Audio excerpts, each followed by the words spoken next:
Hello everyone! First thing I want to say is thank you all so much. We reached 300 subscribers on the channel. I don't even know 300 people! I could not have done it without you all and your viewership. I really love you all.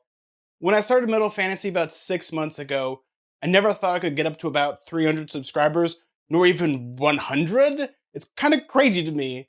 I started the channel after kind of being directionless, and with COVID, I was kind of just reading and not really doing anything. I felt like the wheels in the bus were just spinning. I started this channel more to wake up every day and do something and wait by the phone for work to call. Luckily, it eventually calls, so that's a good thing. So the support and love I've gotten from you all really means the world to me. I have no plans of stopping anytime soon. The good news is that I have plans on making more videos, bigger, badder, and really cooler. So here's to 300 subscribers, and here's to another 300. And honestly, if I can get up to 1,000 subs, I have something very special planned. I'll give you all a little hint. It's Stormlight related. Also, it's something you probably don't want to miss, because I've been thinking about it since day one. So, today I'm doing something really fun for you all. We are doing a small Q&A. I asked a few lovely followers to submit some questions for me to answer. Well, it's time to answer those questions. I haven't had a chance to read them, so this is going to be exciting and maybe fun. Maybe you might learn a little bit about me, or maybe you'll learn things you don't want to know about me. So why don't we begin?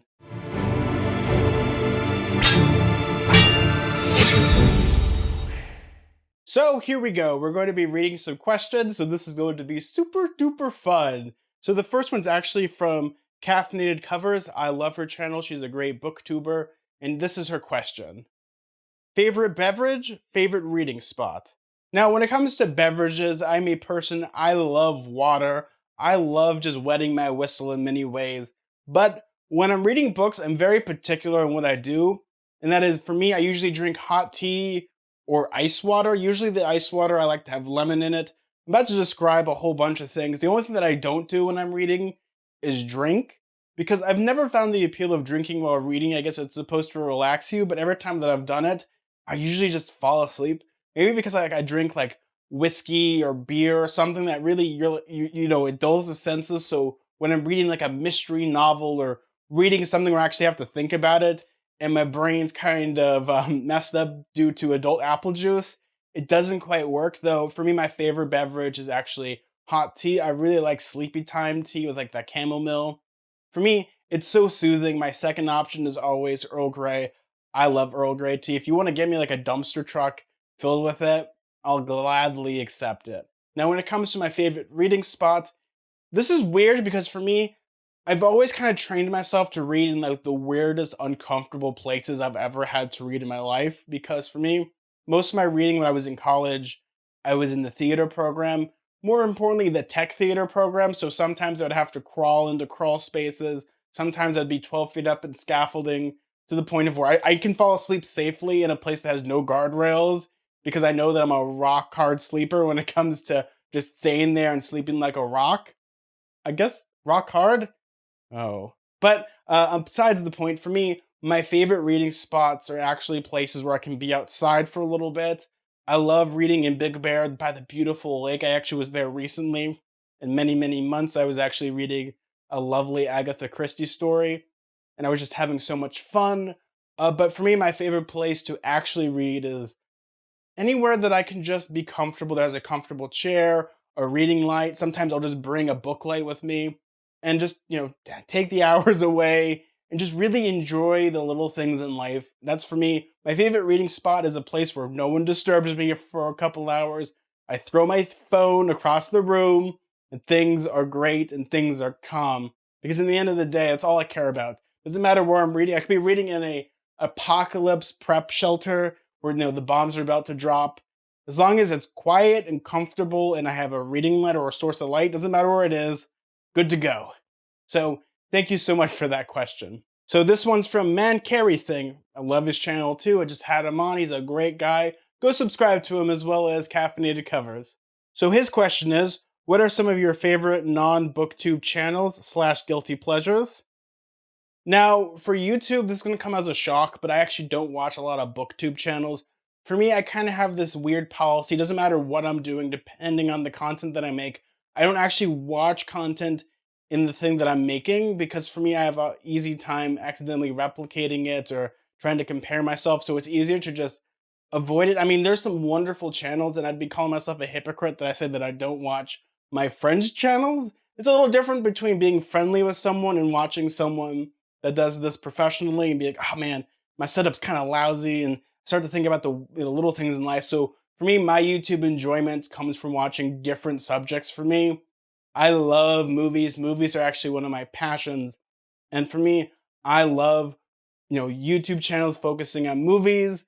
I love bad movies. I'm going to put this specifically. I love schlock. Schlock has its place. So for me, my favorite YouTube channel of all time, and I've watched it for years. I've wasted conservatively most of my life, or I guess years of my life, watching Red Letter Media. I love them. I love their analysis. I love their, when it comes to their humor, and that they don't take things seriously, but at the exact same time, they're very objective in all the things that they watch in many ways. I love Best of the Worst. I love their review. I love Half in the Bag. Even the Mr. Plinkett reviews. The first one that I saw, the Phantom Menace one, the most famous one that they've done. I remember seeing that in high school, pretty much in the computer lab with some friends. Like, we'd huddle around and we watched them and laughed and laughed and laughed. And for me, my friends, my two other friends, we watch it all the time. We actually go to each other's houses to watch their channel when they drop a thing, almost like a Super Bowl thing, and we quote them. It's a lot of fun for me. They're like my favorite non-booktube channel just because you're always gonna find something weird. My favorite's The Will of the Worst because you never know what you're gonna find, and especially when you go on scavenger hunts at the Goodwill and you find the craziest VHS tapes possible, you're in for a good time. Other channels that I like that are non-booktubey, it's for me, I love kind of like Townsend. I love the whole 17th century cooking for me. I love these ancient cooking channels a lot because it's interesting to learn about the history of just basic things that we kind of take for granted nowadays and just watch someone prepare it in that way. I mean, if I had more money, I would probably be like a reenactor in many ways, especially the American Civil War or American Revolution. And that's kind of like when it comes down to it for me. I just love that whole cooking aspect. I'm not really more of like the warfare game person. I have a friend that's very much into that.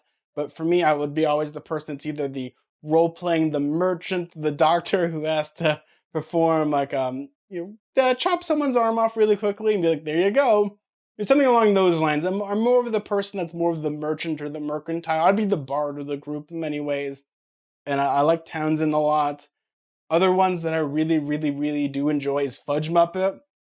I guess that's not really booktube because it's a video game, but the deep dives that he does for Skyrim and the Elder Scrolls lore, I've never thought that I'd enjoy Elder Scrolls lore more than watching him do deep dives on like basic small things. Oh man, I can watch that guy for hours talk about it, and it really shows like how much thought goes into making video games and video game lore and their story bibles in many ways. Even though a game hasn't been out for 10 years and we're pretty much on Skyrim on the teleprompter, it doesn't matter. I love Fudge Muppet. I think I'll leave it at 3 for right now. Those are like my favorite. Now, when it comes to guilty pleasure YouTube channels, I don't know if I'm going to upset anyone about this, but recently I had a friend, my friend Jeff, he got me into VTubers. Yeah, it's dumb. The one that I like is Watson Amelia. She's fun to watch. I don't know why it's a guilty pleasure. I think it's just kind of the absurdity of watching a VTuber. And the one that I loved what she was doing was this one for LA Noire and just her freaking out and kind of making these observations, even though she's pretty much an anime girl detective, which for me is fun. That's my guilty pleasure. I like watching VTubers a little bit. It's just an interesting concept. It's like watching a train wreck. You just can't take your eyes off of it, even though it's bad. Like some people have watched reality TV shows. Like for me, I love Ghost Adventures. I love ghost hunting shows. That's another guilty pleasure, I guess. I like. I've been playing a lot of Phasmophobia, but even before that, I was watching Ghost Adventures. For my birthday, I went to the Zach Baggins Haunted Museum last year. It was open for like 10 seconds. I was able to go with my family. That was a lot of fun to do. But for me, it's VTubers. I don't know what's the appeal of them, but for me, they can be a lot of fun. I know I've just lost a bunch of subscribers because of that, but that's my guilty pleasure in many ways. Oh, And Dungeons and Dragons with Jeremy Irons. That's one of my favorite guilty pleasure movies. That movie is so bad, but it's bad in a way of you. It's one of the trashiest fantasy movies I've ever watched. I could talk about it all day. Protheon, Jeremy Irons is probably my favorite villain of all time. Wow. Yeah, guilty pleasure stuff. That is, yeah. Let's go to the next question, everyone. So the next one is from Diagram, and this is, you can no longer read the actual books, but instead, you can only read book reviews or book summaries for the rest of your days. Which one would you choose and why? Okay, so I think I might accidentally spill some tea on this, and that is, when it comes to this, I don't have a problem watching book reviews or book summaries when it comes to a lot of things, but this is where the tea is going to be spilled. If I had to pick, I would pick a booktuber doing a review, because this is something that I've noticed, and it's something I've done. It's something I notice a lot of people have done, a lot of my contemporaries, and that is basically, people don't know the difference between a book review and a book summary sometimes when it comes to book reviews, whereas when you're reviewing a book, you talk about what's good and what's bad about it, and you kind of critique it a little bit. But recently, I've noticed a lot of book reviews from people that's more of just glorified summaries of the whole story and people's observations, rather than the review of it. They don't even recommend in the end sometimes if it's good or bad. So for me, if I had to pick, it would probably be some of those, YouTubers that do book reviews. I won't name any names. I've noticed this. If I had to take a guess for this one, I think a lot of this has to do with kind of when people don't know how to review a book, they just decide to describe every plot line of it and kind of just talk about it. Instead of summarizing it, they kind of give their thoughts. Like, I guess the best way to put it is their version of an audio commentary for a book that isn't an audio book is kind of what I would give to that. Summaries are fine, but you kind of miss kind of the surface levelness of it. Like, you get surface level, but underneath that, you might lose in depth. I used to do this a lot when it comes to summaries. Movies that I had no idea or no interest in watching, I would just read the review or read the summary on Wikipedia.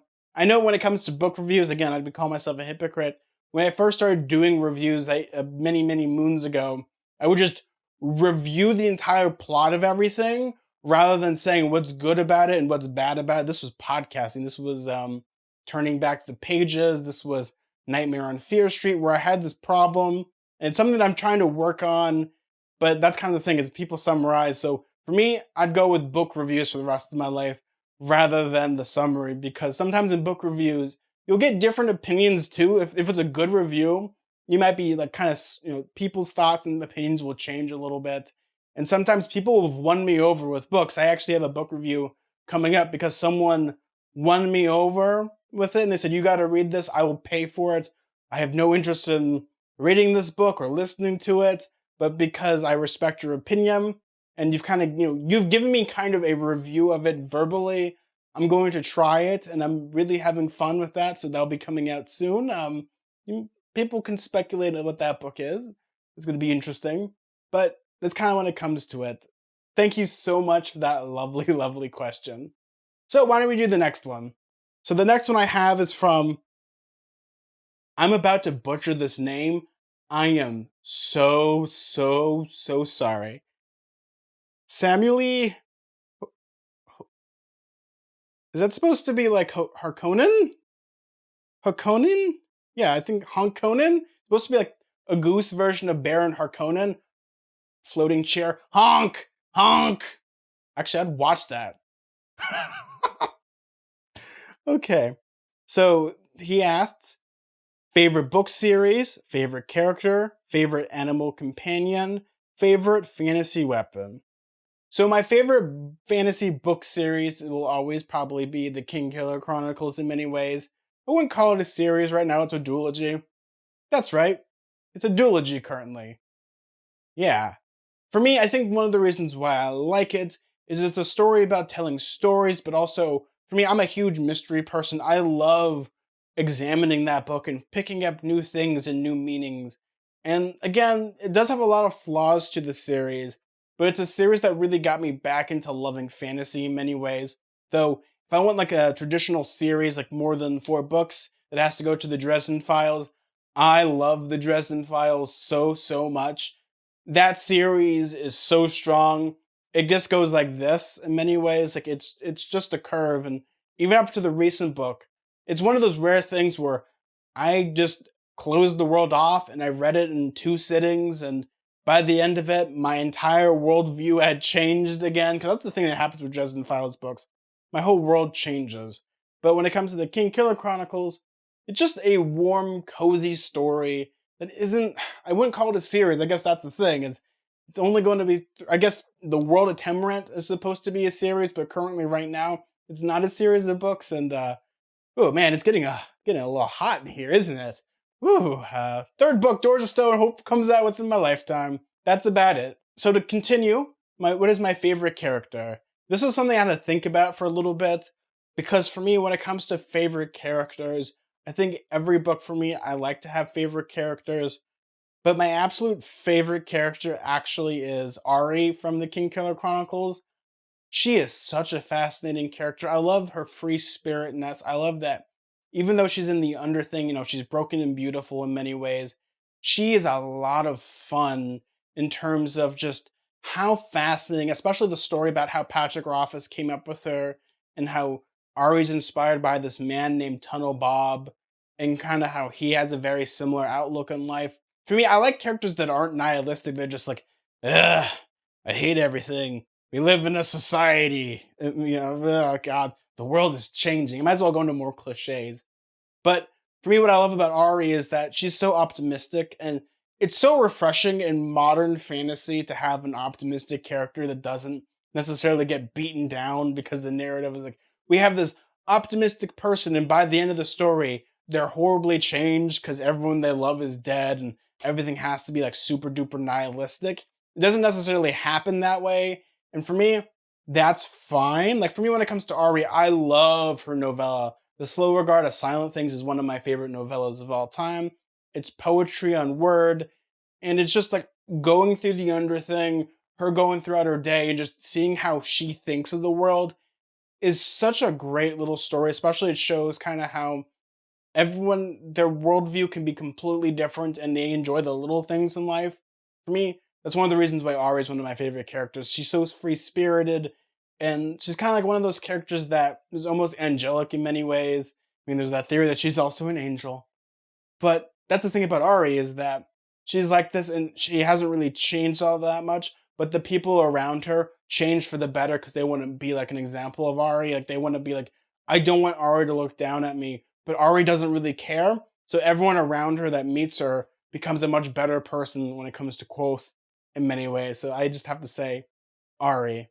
Now, when it comes to my favorite animal companion, this one's kind of hard to think about. I think for me, it's Ghost from A Song of Ice and Fire.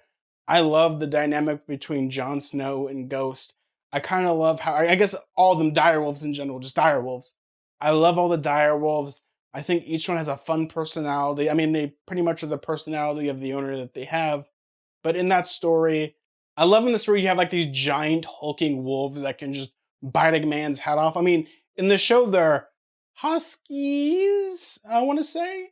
But in the story, I'm talking specifically about the book series, A Song of Ice and Fire. These things are huge. They can make armies. They are super scary. And the first big chapter that you see in A Song of Ice and Fire, the first chapter that George R. R. Martin wrote, was actually the Bran chapter, which is the one where he finds the direwolves in the snow, like the Starks and everyone. And it's this beautiful chapter kind of about life and death. And for me, I love animal companions, especially when it comes to direwolves. They're so much fun. And I'm rereading the Farseer trilogy, and Fitz has a wolf, and it's a lot of fun to see Fitz with a wolf and kind of seeing those inspirations of the direwolf. I don't say like it's a ripoff. I think they're inspired or animal companions in many ways. The Boy and His Dog.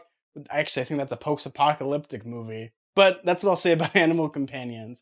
Now, lastly, it's going to come to my favorite fantasy weapon, Nightblood. I love Nightblood. I think I've talked about him way too much. I love the idea of his whole character. He's a talking sword that he was created to destroy and defeat evil, but evil is in the eye of the beholder in many ways. So if you have a gray level character that decides to destroy an orphanage, and they think that those orphans are the most evil people in the whole world, Nightblood's gonna be like, cool, boss, let's do it, rather than defeating pretty much Hitler.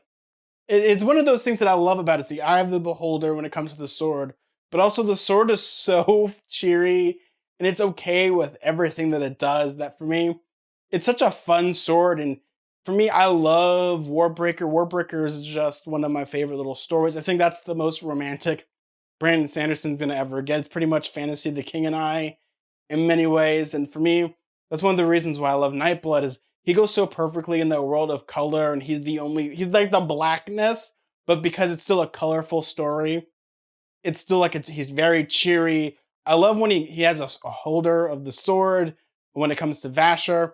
It's a lot of fun. I love the kind of their buddy cop duo moment. There's another person that does get the sword. I'm not going to spoil that. But even that one is also fun. What I gotta say, I love Sword Nimi. Yeah! Let's destroy some evil today!